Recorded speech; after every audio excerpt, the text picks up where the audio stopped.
Change your perception of what you're looking at, and everything changes. Hey, my name is Giorgio Genaus, and this is the How to Do Life podcast. If you've ever felt that no matter what you try, something is missing, then you're in the right place.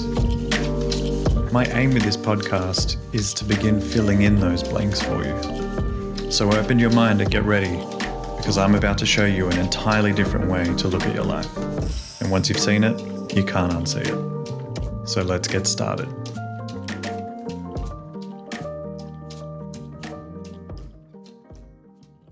All right, welcome to another episode of the podcast.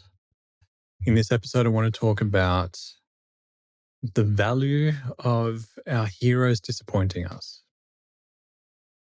This is a topic that's actually close to me. It's quite personal, but I've seen it happen in a lot of people's lives too. So I thought it would be valuable for me to dig into this one. And the reason why I think it's a valuable topic to dig into is because so many of us actually feel held back by the people we look up to.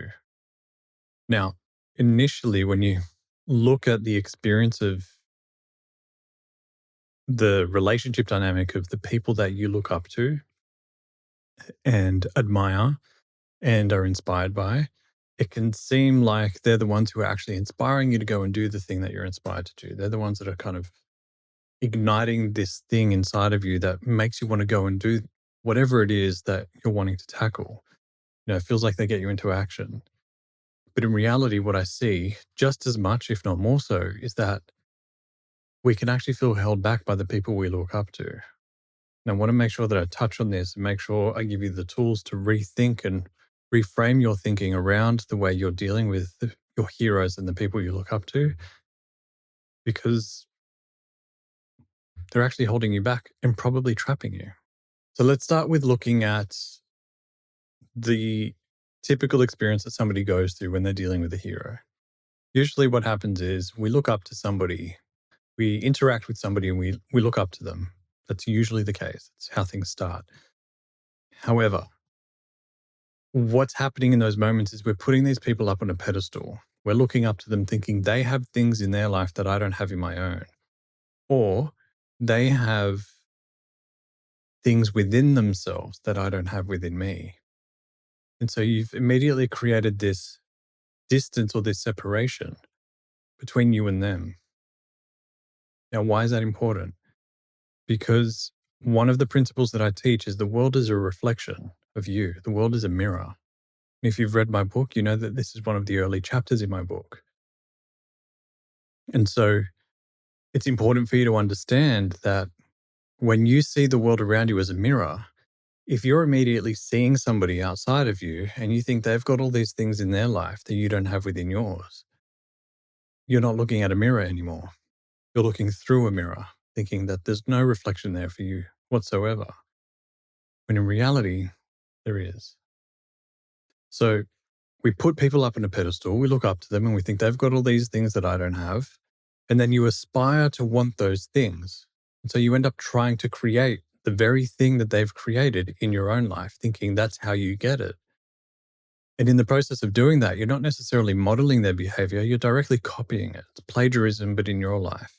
And if I just put aside the conflict with direct plagiarism, where you're actually directly copying somebody, but then calling it your own, I'm talking about just plagiarizing the things that they've achieved in their life and the things that they're working on and saying, well, I want the same thing because that's what got them where they are. So I want to go and create the same thing in my own life. What you're actually doing in those scenarios is you're recreating their life in yours, thinking that that's what you want. When in reality, you're actually just infatuated with what they have. And you think that in order to get what they have, you've just got to recreate everything they have. But you're not doing it authentically in your own life.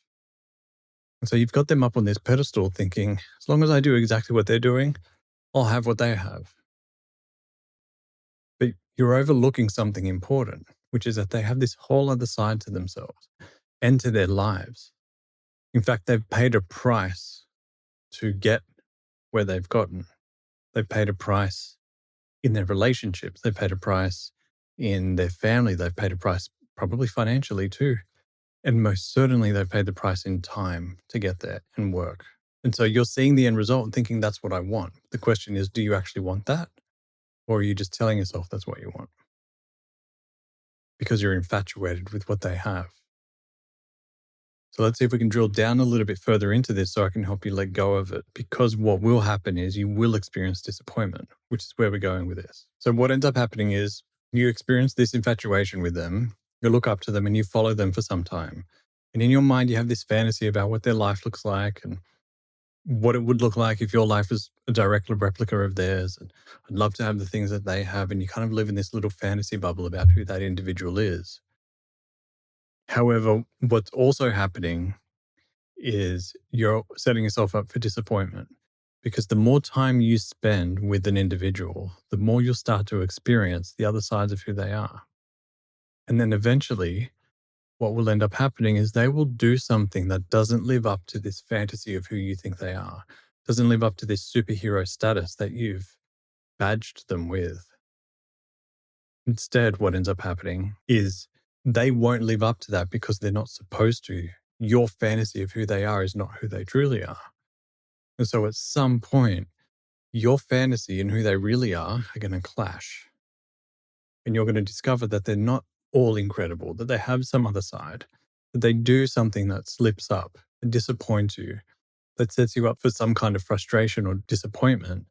And then the next thing you know, you go from looking at them as a hero to looking at them as a villain and putting them in the pit and judging them and condemning them and experiencing all kinds of confusion about who I can trust, who I can follow, who can lead me, who can help me. And then usually people go through a little bit of a crisis when that happens with somebody they look up to. But the problem isn't the fact that they haven't lived up to your image of who they are and your fantasy of who they are. The real problem is you had them up on a pedestal, that you had a fantasy about who they are. That's what created the disappointment.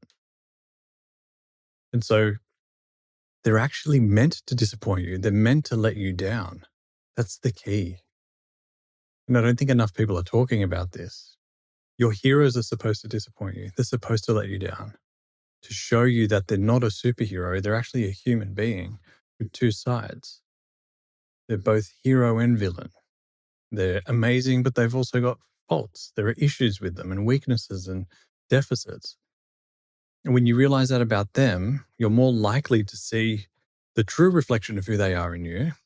And you'll start to see your own weaknesses and your own strengths. And you'll start to appreciate them being an equal, a human being that you can relate to, rather than this superhero that you put up on the pedestal. The best example I can give you of that is whenever you look at the Marvel superhero movies. You know, as a society, we've been exposed to a lot of Marvel movies, I think, since 2009 is when things really started to take off. And over the course of all the years, especially with characters like Iron Man or Captain America, is initially the superhero film genre was quite interesting because it was enough of a fantasy to kind of get people to fantasize about the character and the journey that they go through. But then people become numb to that because it starts to feel a little too disconnected from reality. How can somebody be all incredible with no faults? So what was found by the storytellers was that if they started to fold in faults, another side to who the person was, that they weren't all incredible, but they actually had fractures in the facade, if you like. Things that people weren't necessarily seeing superficially, but most certainly were there in the deeper layers of the individual. And so you start to see, if you study the story arcs of these different characters, is that over the course of different movies and stories, you see fractures, you see them become wobbly, you see them become uncertain and scared and deeply concerned, and in some cases experiencing some kind of an existential crisis. The reason the storytellers did that was because as humans, we can relate to that. We struggle to relate to a perfect image where there are no faults, but we truly resonate with somebody who has both sides, who also admits their fault just as much as their strength. And so that's how they were able to continue to keep people hooked into the storylines, because they were making it more and more relatable as each of the movies came out. And this isn't particularly new as an approach. Any movie that you resonate with, you will find that there's some detail of relatability for you. that you resonate with, that you feel like is a reflection of you, that you can connect with. And it's just showing you some part of yourself. So then why do our heroes let us down? Well, like I said, firstly, it's because we have them up on a pedestal. It's unrealistic. The way we see them is just unrealistic. And it's impossible for them to actually live up to that because you've got a one-sided perception of who they are, when in reality, they're two-sided. Just like you and I, we have many different facets of who we are that makes the whole self that we are. So you're basically saying one half of this person shouldn't exist. This is what they should look like, but that's impossible. They are whole as an individual. They have two sides. And so I would suggest that changing your perception of this admiration, putting them up on a pedestal or seeing them as a fantasy will start to ease any sense of disappointment. But there's another hidden value to disappointment and feeling let down by your heroes.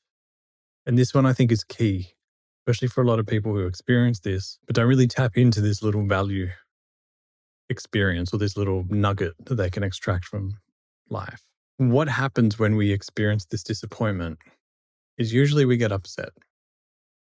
And we experience a range of emotions: anger, frustration, sadness, grief.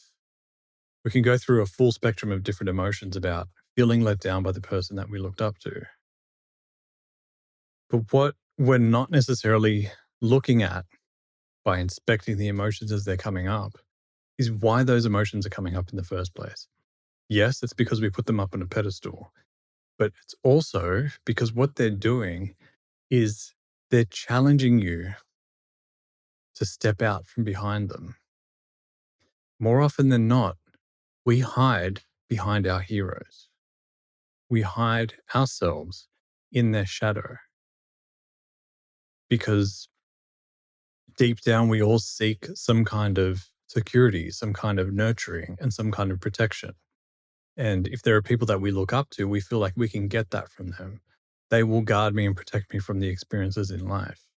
They will help me navigate this particular area, especially if they're a mentor that specializes in a particular area of life. But we hide ourselves in their shadow. And then when they disappoint us, we have this desire to no longer stand in their shadow. But that's really scary because that means we've got to step out from their shadow that we've been hiding ourselves in. And so because of that fear, we then resent them for getting us to step out from their shadow. We see this with children of all ages. I know this is something I experienced as a child, was whenever my mother or father were trying to get me to do something that I was uncomfortable with doing, but they knew with their mature perspective at the time that it would be great for me to experience that, I resented them for pushing me outside of my comfort zone. But in reality, they knew better. They knew that what they were pushing me out into my outside of my comfort zone too was going to help me grow, was going to help me learn that I'm okay and what I'm about to experience won't kill me. In fact, I'll probably have a lot of fun. And they were right most of the time. So my frustration at the time was to them because I was accusing them and blaming them or holding them accountable for wanting to push me outside of my comfort zone when all I wanted to do was stay in my comfort zone. So I started to experience this feeling of frustration and disappointment and feeling let down by them. When in reality, they were just trying to help me. And that's the truth for anyone that you feel disappointed in, who you look up to, if it's a hero or someone you admire, an idol. If you feel disappointed by them, they were supposed to do that. Like if you zoom out on the bigger picture of life, they're supposed to get you uncomfortable. They're supposed to get you out from their shadow so you can go and cast your own.